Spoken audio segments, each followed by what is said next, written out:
Olá, muito boa noite para você de casa. Seja muito bem-vindo ao nosso Conexão ND desta quarta-feira e a gente tem uma pergunta muito séria, hein, para fazer para você. O isolamento social da pandemia, será que ele funcionou de verdade? Será que ele trouxe algum benefício ou acabou piorando, né, principalmente transtornos mentais?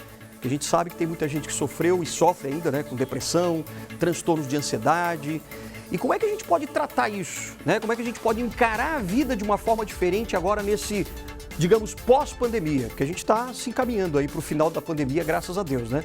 Bom, e para a gente conversar sobre esse assunto e como a terapia cognitivo-comportamental pode ajudar você a sair desse problema, né? A voltar à sua vida normal, a gente convidou uma pessoa que entende desse assunto, especialista na área, a psicóloga Selma Gonçalves, diretamente de São Paulo. Tudo bem, Selma? Como é que você está? Boa noite. Boa noite, Alexandre. Tudo bem? Maravilha, É um obrigado. prazer estar aqui com vocês Opa, para prazer é discutir esse nosso. assunto tão importante. É verdade, importantíssimo, né? Aliás, você tem a formação no Instituto de Psiquiatria da Universidade de São Paulo, é isso? Exatamente, em transtornos de Em ansiedade. transtornos de ansiedade, especificamente, que é o nosso assunto aqui hoje, né? Exatamente. Maravilha. Então, a primeira pergunta que eu gostaria de fazer para você é justamente essa que eu fiz agora para o pessoal de casa, que muita gente fala, né? Não, mas precisava isolar todo mundo para poder passar, né? Principalmente lá o pico da pandemia. Mas, na tua opinião, com os dados que você tem, com todas as pesquisas que você fez com os teus pacientes, o que aconteceu com esse isolamento? Ele ajudou ou piorou? Emocionalmente, ele desencadeou diversas questões emocionais muito intensas, né? Hum, Então, nós tivemos aí que lidar com algumas emoções, como a raiva, como a ansiedade, o medo, a incerteza. E uhum. todo esse conjunto de sintomas, né, de emoções mais intensas, as pessoas, né, nós não temos muitas habilidades emocionais para lidar com elas. E aí Uhum. sim ocasionou grandes prejuízos emocionais. Eu imagino. Agora, esses prejuízos, né? Alguns são até bastante graves. Tipo, algumas pessoas que tinham, por exemplo, já um estresse muito grande, um transtorno de ansiedade, muitos acabaram evoluindo para uma depressão também, não é? Exatamente, Uhum. exatamente. As pessoas que já tinham, né, ou que já estavam mesmo em tratamento para o transtorno de ansiedade, para um pânico, por exemplo, elas Uhum. tiveram ali uma situação muito, muito intensa, né? Então, um fator muito grande que desencadeou ainda mais a intensidade da doença. E aí, com pouco manejo, com uma situação muito intensa, e os comportamentos que as pessoas têm a partir dos sintomas da ansiedade, pode sim, e levou bastante pessoas à depressão também.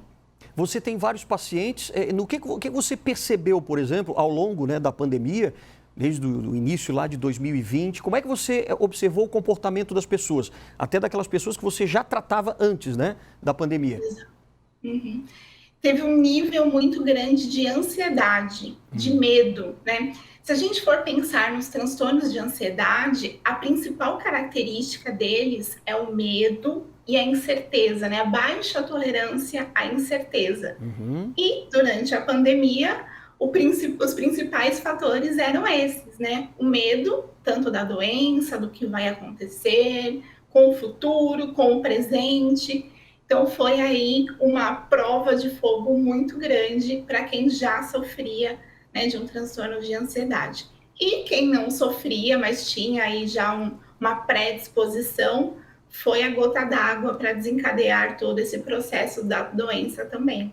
Pô, e você como especialista, né, em terapia cognitivo-comportamental, queria que você explicasse primeiro, tem muita gente que acha que psicologia é tudo igual, mas tem vários níveis, né?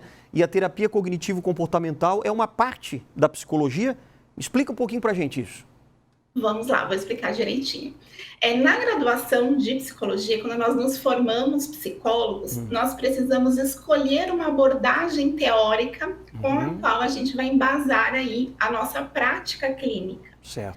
Uma das mais conhecidas, que o pessoal conhece assim muito facilmente, é a psicanálise, né, Ah, do certo. Freud. Uhum. Então, a psicanálise, ela é uma abordagem teórica, assim como a terapia cognitivo comportamental, né, que nós carinhosamente chamamos de TCC. Então, a TCC é uma abordagem, assim como a psicanálise.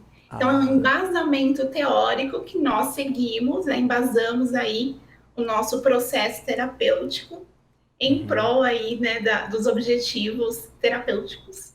Agora, tem uma coisa que eu queria tirar essa dúvida também. É verdade que a terapia cognitivo-comportamental ela é mais rápida, digamos, ela age mais rapidamente para solucionar, para tentar resolver o problema, o transtorno mental que a pessoa tem?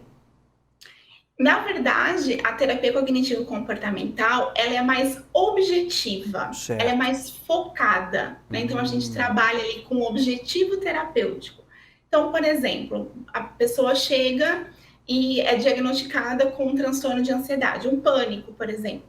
Então, certo. nós vamos tratar pontualmente ali aquele pânico. Então, Uhum, o lugar que ela chegou, né, para terapia, nós traçamos aí um plano de tratamento, uma avaliação, enfim, e uhum, chegamos ali no nosso objetivo. Então, a gente trata pontualmente aquela demanda do paciente. Claro que hum. considerando todas as características individuais das pessoas, né? Porque por mais que seja uma doença que tem as suas características, a gente tem que considerar também as particularidades das Sim, pessoas, né? Somos todos diferentes, não somos todos iguais. sem dúvida.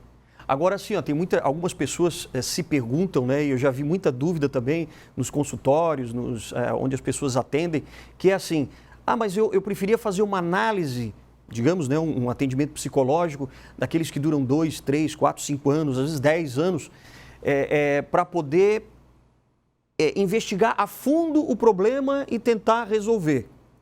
Depende do tipo de situação, você utiliza uma análise mais profunda ou a terapia cognitivo-comportamental? É assim que funciona ou estou errado? Então, nós trabalhamos dentro de só uma abordagem. Então, Certo. cada psicólogo, ele escolhe a sua abordagem, aquela que ele mais se identifica, enfim, Uhum, né, faz a escolha dele, e sim. nós trabalhamos somente com uma. Ah, Então, assim, entendi. por mais que a terapia cognitivo-comportamental, ela trabalhe somente a doença, né, ou somente a doença como um todo, considerando as particularidades das pessoas, Uhum, ela também trata a causa. Então, por ser mais objetiva, né, mais prática, pode uhum, passar essa impressão de superficialidade, enfim. entendi. Mas não, é completo, é um todo, desde a Uhum. causa até os sintomas, o que está mantendo tudo aquilo, e a gente vai tratando até chegar lá no finalzinho do processo terapêutico e chegar aí a tão esperada alta. Verdade. Por exemplo, as pessoas que tiveram, né, algum problema lá em 2020 ainda, no início da pandemia, varia também de pessoa para pessoa o tempo em que a terapia, em que esse tipo de terapia, né, cognitivo-comportamental, é aplicada nessas pessoas. Tipo, algumas levam meses, outros podem levar anos também? Sim, a gente não costuma trabalhar com tempo, porque justamente cada Hum, pessoa tem ali as suas particularidades, as sim. suas dificuldades, né? Uhum, Tem umas que são mais predispostas ao processo terapêutico, porque a uhum, TCC a gente trabalha de uma forma muito prática. Não é aquela terapia que a pessoa chega, fala e o psicólogo só ouve. É uhum. uma terapia colaborativa. Ou seja, eu costumo falar para os Ah, meus pacientes, é 50% eu e 50% eles. Então, os dois têm que estar engajados ali, trabalhando, né, na mesma intensidade, para que a gente atinja os nossos objetivos. E aí entendi. o tempo é muito relativo. Claro, vai depender do quanto a pessoa também está receptiva, né, a esse tratamento, também Exato. depende disso, né? Agora sim, ó, uma coisa que me chamou muito a atenção na pandemia, principalmente lá em 2020, eu via muitas pessoas assim, claro, com aquele medo de sair de casa, mas muitas pessoas também relatavam, né, essa ansiedade, uma palpitação muito grande em casa. Por exemplo, tinha gente que relatava dizendo assim, poxa, eu fico tão apavorado dentro de casa que parece que o prédio vai desabar em cima de mim, parece que tudo está negativo, parece que tudo vai acontecer de pior e a pessoa fica muito acelerada. Algumas até relatavam que iam para o hospital achando que estava tendo um ataque cardíaco, alguma coisa assim. Isso era realmente o que você percebia ou é realmente o que você percebeu naquela época? Sim, sim, exatamente. Tanto esse coração mais acelerado, né? Essa taquicardia, sudorese, falta de ar, aquela sensação de sufocamento, né, que a gente fica puxando o ar e parece que o ar não vem. São todas características da ansiedade, né, de um ataque de pânico. E Entendi. aí eles são sustentados por esse medo, né? Então, e se eu ficar doente? E se eu morrer? E se esse vírus estiver aqui na minha casa? Uhum. Então, a partir desses pensamentos, essa interpretação que a pessoa tem ali do meio em que ela está vivendo, da realidade dela, ela vai acreditando nesses pensamentos, nessas possibilidades que passam a ser certezas, né? Uhum. E aí desencadeia todos esses sintomas físicos. E Entendi. que, com certeza, é como um ataque cardíaco. As pessoas, de fato, pensam que estão tendo um ataque cardíaco e correm para o hospital. Pois é, e o interessante é que esses fatores, né, que desencadeiam toda essa ansiedade, claro, vem muito dessa ideia toda que aconteceu da pandemia. Mas eu queria entender um pouquinho mais assim, as pessoas é que colocaram isso na cabeça delas e acabaram tendo essa reação, ou aquilo que vinha de fora, da mídia talvez, é que acabava desencadeando esses fatores? Como é que você avalia isso? É um conjunto de fatores. A pessoa que já tem uma predisposição, né, para um transtorno de ansiedade, e a pessoa que já está ali ativa, né, na doença, no transtorno mental, ela já tem essa visão de catástrofe. Ah, sim. E aí acaba intensificando ainda mais as notícias, né, as incertezas, a forma que tudo vai, as informações vão chegando, aí Uhum. acumula tudo, né, todas essas informações, mais com a predisposição dela e a visão que ela tem da realidade a partir da ansiedade, do medo, aí fica tudo muito intenso e fica tudo muito mais difícil de lidar. Claro. Durante aquela primeira fase do isolamento, por exemplo, né, dos isolamentos sociais, você conseguiu atender algumas pessoas pela internet, como a gente está fazendo aqui? Você suspendeu também os atendimentos presenciais? Como é que foi? Sim, eu suspendi todos os atendimentos presenciais e fiz Uhum. todos os atendimentos online, exatamente dessa maneira que estamos conversando. Que virou E moda aí, estou né? assim desde então. Ah, é? Olha, mas Sim, não fez mais nenhum atendimento presencial? não, somente online. Não brinca. Olha só, a primeira que está falando isso, hein? Que conseguiu Sério, manter. pois é. E É, expandiu ainda mais, porque eu tive a sem dúvida. oportunidade de atender vários brasileiros que moram em vários países do mundo. Então, Puxa, acabou que levei aí a oportunidade, né, a claro, qualidade de vida aí para outras pessoas, além aqui do físico, né, aqui de que São Paulo, interessante. que é onde eu tinha um consultório. E você fechou esse consultório, então? Exatamente, É fechei. Estou só mesmo. online. Olha como mudou, né? A vida das pessoas, até da própria psicóloga. Pois Mas é, tive que me você, adaptar também. entendi. Mas você, como psicóloga, você teve também um pouco desse medo? Entrou, ou você consegue também alinhar os chakras, como a gente diz? Você conseguiu ficar mais centrada, colocar técnicas da terapia cognitivo-comportamental em você?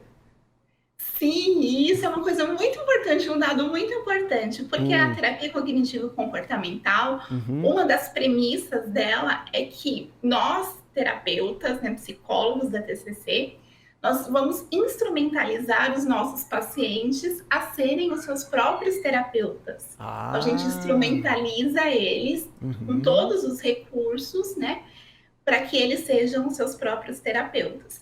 E nada mais justo e eficaz é que a gente já tenha testado na gente mesmo. sem Então, dúvida. sim, eu utilizo todos os recursos da terapia cognitivo-comportamental para ficar aí de uma forma mais tranquila e sem tanta ansiedade. Sim, e até as pessoas que estão com você também, né? O Exatamente. seu namorado, seu marido, enfim, todo mundo que está com você também, né? Sim, a filha A também. filha também, olha só. Todo mundo acaba fazendo a TCC. Sim, vai todo mundo no mesmo barco. Que coisa. Me conta assim, ó, uma experiência que você teve e que vale a pena a gente, vale a pena você compartilhar aqui com a gente de situações em que realmente a TCC conseguiu, num curto espaço de tempo relativo, né, da pandemia mesmo, conseguiu ter uma efetividade, né, uma solução efetiva para um problema. Eu gostaria que você tentasse me narrar algum fato que até o pessoal de casa entender como é que funcionou, né? Claro, vamos lá. Então, vamos imaginar que que eu atendi um paciente, veio uma pessoa até mim, Uhum.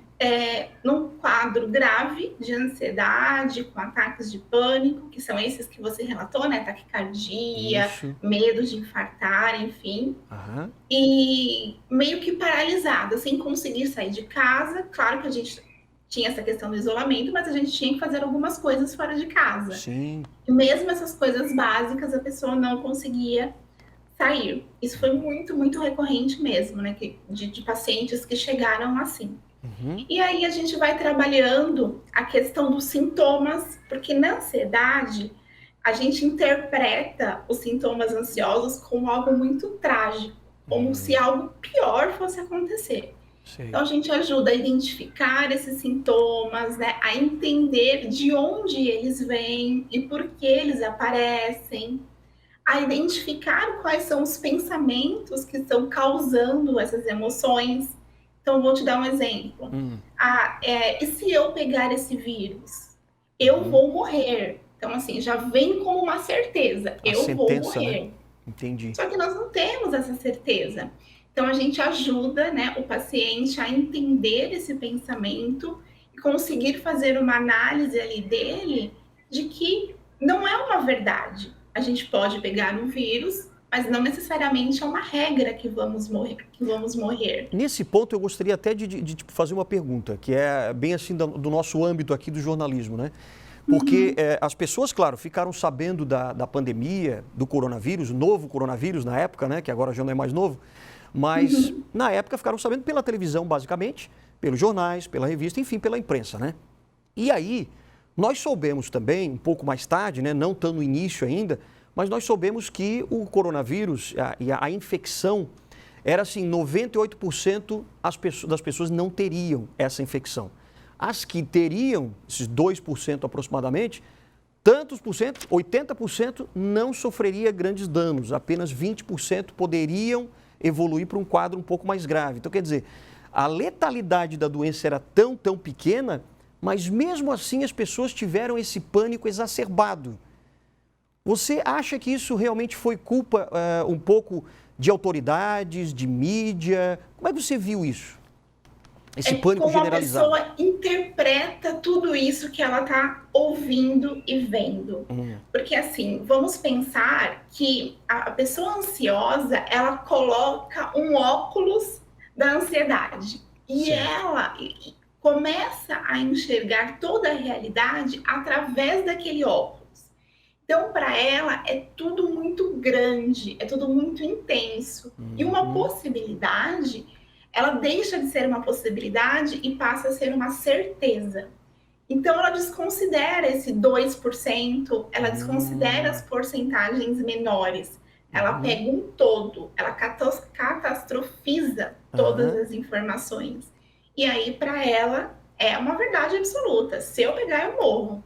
Esse foi o pensamento, assim, recorrente de todas as pessoas que chegaram até mim durante a pandemia. Que loucura. Então a gente vai entender um pouquinho melhor ainda mais, né, sobre a terapia cognitivo-comportamental. Se você precisa, por exemplo, você que está em casa, então a Selma Gonçalves vai explicar um pouco melhor para a gente como é que isso funciona, mas daqui a pouquinho, depois do intervalo, hein? Não sai daí.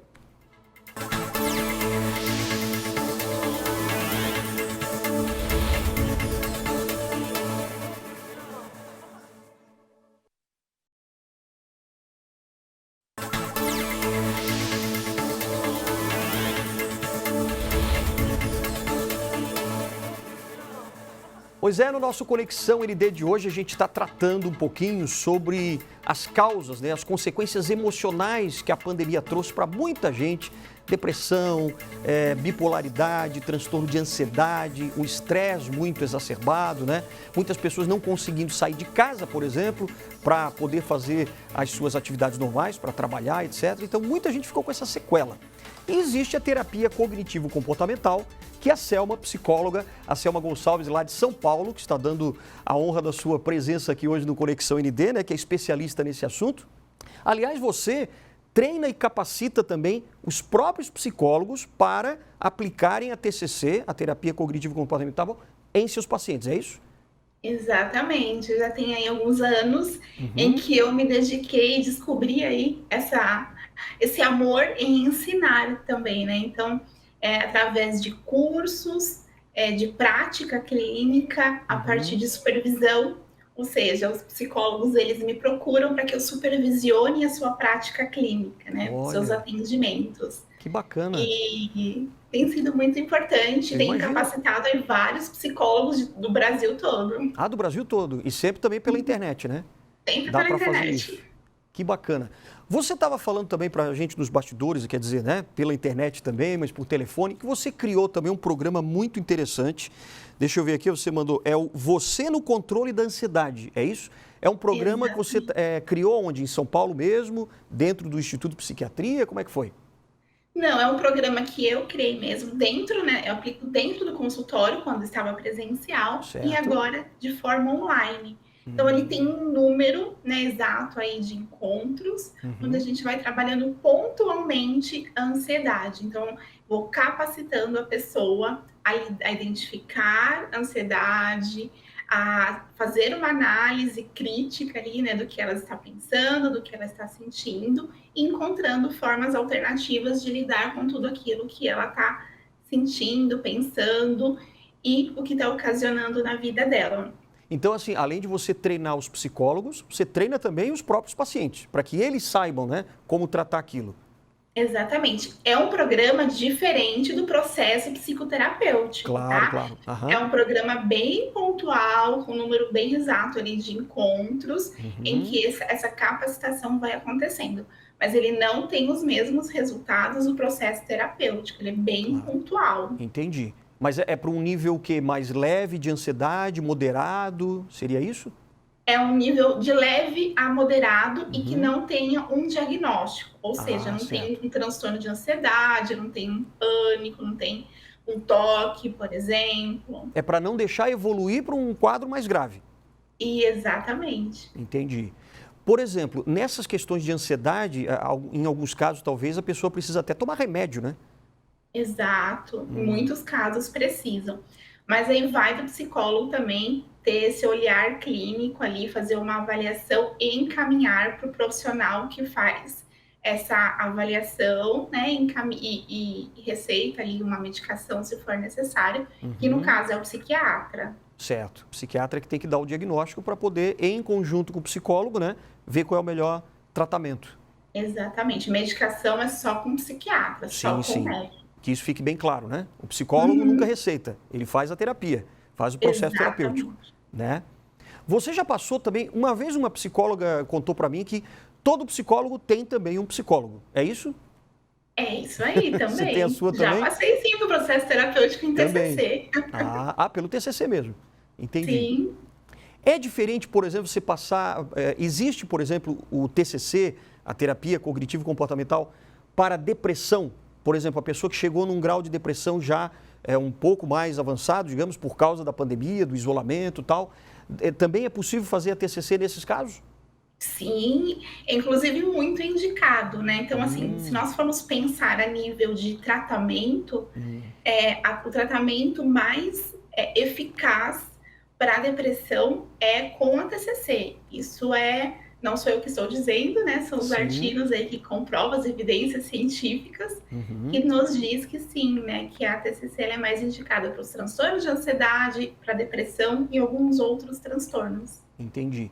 Primeiro, quando você atende uma pessoa que está com algum problema, vamos supor realmente esse medo, né, esse transtorno de ansiedade. Vamos mais falar do transtorno de ansiedade, porque é um leque muito grande, né, de transtornos mentais, né?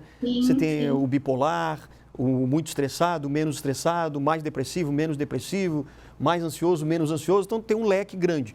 Mas no transtorno de ansiedade como um todo, quando você atende essa pessoa que está passando por algum problema, né? Você faz primeiro a gente chama de anamnese, né, que é um questionário grande e tal. Como é que você faz essa abordagem para poder identificar em que nível que essa pessoa está? Sim, quando ela chega até nós fazemos essa entrevista inicial, né, que a gente chama que a anamnese é a mesma coisa, são sinônimos. Então, nós Uhum, fazemos ali para conhecer, né, quais são as dificuldades da pessoa, quais foram os motivos que trouxeram ela à terapia, Porque muitas vezes elas nem entendem, nem sabem nomear muito bem o que elas estão sentindo. Então elas falam que é ansiedade, mas a gente precisa investigar o que, que é essa ansiedade, o que, que ela diz, né? O que, que ela sente, que ela nomeia por ansiedade. Então a gente vai entendendo tudo ali que a pessoa traz como dificuldade. A partir da entrevista. Pode falar. Não, pode falar, pode falar. Continua, continua.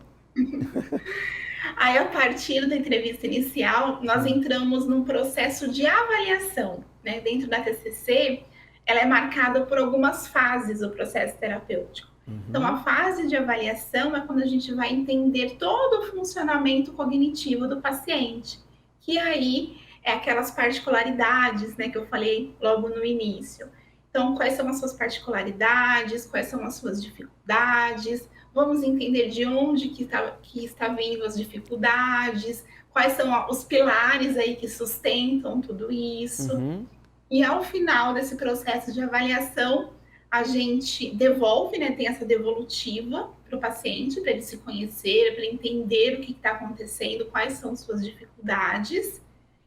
Damos um diagnóstico, se houver, e aí partimos para outra fase do tratamento, que é a fase de reestruturação cognitiva, que nós falamos em terapia cognitivo-comportamental. Claro. Que nada mais é do que colocar a mão na massa e aí sair, né, fazendo as modificações necessárias para que as pessoas fiquem bem. Aí é que tá. Quando você está falando daquelas, gente, para eu entender primeiro o processo cognitivo da pessoa. Esse processo cognitivo, para as pessoas entenderem o que é a percepção, quer dizer, como ela percebe aquilo que ela está enfrentando, que ela acha que é um problema e muitas vezes até não é. É mais ou menos isso? Exatamente isso. É o que ela pensa sobre ela, o que ela pensa sobre o mundo, sobre as pessoas, sobre o futuro. Então, é toda a interpretação que ela tem da realidade, a partir das experiências de vida dela. Certo. E aí depois, dado o diagnóstico, se houver, aí você vai para essa outra parte, né? E essa parte cognitiva comportamental é que você vai tentar mudar essa significação que ela dá para aquele problema? Exatamente.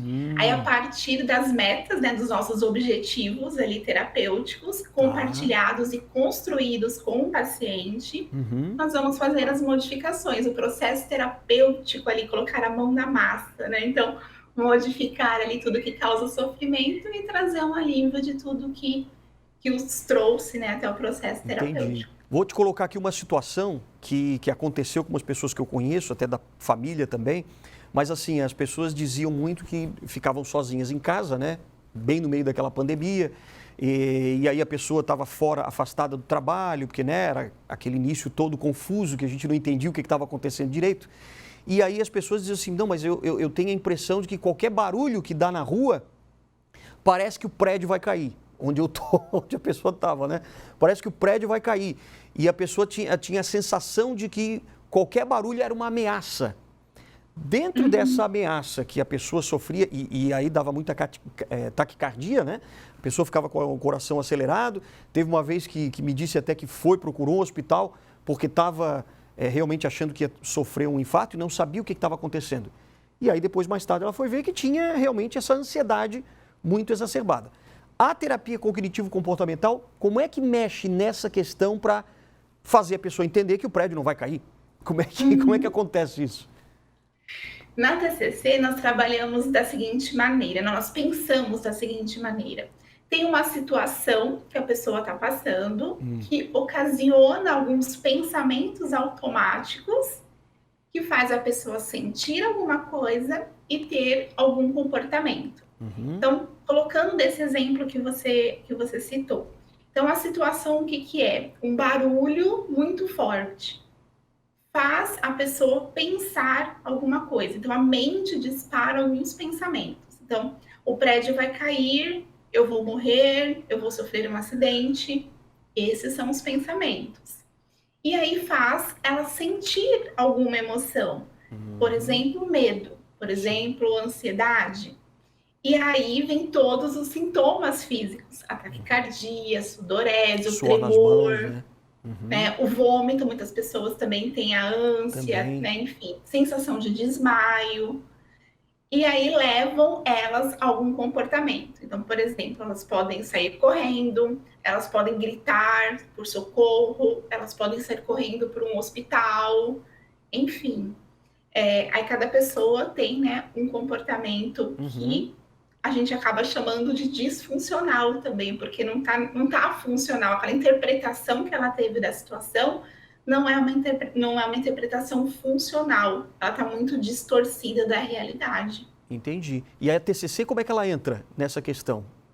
E aí, Claro que tem. pensando que é o pensamento, né, que comanda todo o resto, a gente trabalha com os pensamentos. Então, assim, precisa identificar, né? Então, o pensamento que eu identifiquei é que eu vou morrer. Uhum. E é algo que vai fazer algo contra a minha saúde, contra o meu corpo, enfim. E que ocasionou todo o restante. A gente identifica esse pensamento e nós trabalhamos ele para que ele seja questionado e transformado num pensamento mais adaptativo, mais funcional. Ou seja, ela ouviu um barulho, mas isso não significa que ela está correndo um perigo. Pode ser tantas possibilidades que não vão gerar nenhum tipo de medo, de ansiedade, que ela não precisa sair correndo. E tem Então, a gente faz exercícios. pensamento. Entendi. Tem exercícios, por exemplo, para acalmar essa ansiedade quando a pessoa está perdendo o controle da ansiedade? Sim, é um exercício super simples, a respiração. Quando nós estamos com uma ansiedade muito intensa, a nossa respiração fica muito rápida, né? Fica muito É. ofegante. E isso faz com que o nosso cérebro interprete que nós estamos em perigo. E por isso que vem todos os outros sintomas físicos. Portanto, se a gente controla a nossa respiração, respira de uma forma adequada, o cérebro ele não acha, né, que nós estamos em perigo e toda aquela sensação física ela diminui. Então, a respiração é a melhor arma que a gente tem contra a ansiedade. Porque você também é especialista nessa questão do mindfulness, que é justamente essa respiração mais controlada, né? É uma outra área aí que você utiliza também, uma outra ferramenta, né? Isso, exatamente. Mindfulness é o momento presente. É você focar no agora. Porque a ansiedade, ela está muito voltada para o futuro, né? Então, se acontecer alguma coisa, se alguma coisa der errado, enfim, tá lá no futuro. O mindfulness, ele traz a gente para o presente. Mas espera aí, o que eu tenho aqui no presente, né? O que está acontecendo de fato? É essa aí a principal característica dele, assim como a respiração. Entendi. E hoje você tem quantos alunos, digamos assim, no seu programa que você controlou, não, que você criou, que é o Você no Controle da Ansiedade? Como é que você está trabalhando isso hoje em dia? Hoje tem muitas pessoas, né, procurando e em tratamento aí dentro desse programa, que é mais um autoconhecimento, né, sobre a ansiedade. Eu acredito que estou aí por volta de uns 50 atualmente. 50? Puxa, é bastante gente, hein? Uhum. E dá para fazer um atendimento personalizado também? Sim, esse programa ele é individualizado, né? E para a pessoa, é individual. Individual. Ah, É entendi. individual, não é em grupo, não, é individual. Perfeito. Qual é o teu Instagram, se as pessoas lá quiserem contatar, por exemplo, a Selma, porque a Selma está em São Paulo, né? Você está em São Paulo sempre. Entendi. Sim, Mas de qualquer outro lugar do Brasil, as pessoas podem entrar em contato com você pelo seu Instagram, é isso? sim. O Instagram é @ocupar_C do agora. Ocupar-se do agora. Ah, ocupar-se do agora. Do agora, exatamente. É um Instagram voltado somente para ansiedade. Ah, mais para Estar ansiedade aqui, mesmo. no agora, não lá no futuro. Claro. Porque esse, na verdade, é o maior problema que as pessoas têm hoje, né? É querer estar sempre ou no passado, reclamando do passado, ou lá pensando o que pode dar errado no futuro. Por isso que gera Exato, ansiedade, né? Você acha que exatamente. isso tem cura para a sociedade doente que a gente está hoje? A palavra cura ela é muito difícil, a gente não consegue enxergar a palavra cura dentro de um processo terapêutico, dentro de um transtorno mental. A gente trabalha com a remissão dos sintomas, ou Ah, seja, a gente consegue com que os sintomas ali deixem de existir, mas a gente não tem garantias que ele não vá aparecer ao longo da vida. Entendi. Mas o processo terapêutico, em TCC, ele capacita, né, as pessoas para que se algum dia o transtorno aparecer novamente, ele já sabe o que fazer, ele já tem todas as armas ali para lutar. Para saber conviver com aquilo, né? Isso não vai curar exatamente, mas vai poder saber conviver e controlar. Tá certo. Olha, Selma, foi um bate-papo muito legal. Muito obrigado pela tua participação diretamente de São Paulo, né? Aqui com a gente no Conexão de hoje. E espero que você volte mais vezes para a gente conversar mais de outros transtornos mentais aí também ao longo do ano, tá certo? É um prazer. Muito obrigado, querida. Apareceu agora aqui uma caixinha de informações. Os seguintes dispositivos estão com os horários internos errados. Querida, obrigado mais uma vez, tá bom? Grande abraço para você. Ótima noite para você. Valeu. Obrigada. Tchau, tchau. Tchau, tchau. E você, claro, na próxima semana vai estar com a gente aqui na quarta-feira com mais um Conexão ND para a gente falar de outros assuntos muito importantes para você. Até lá, bom final de semana.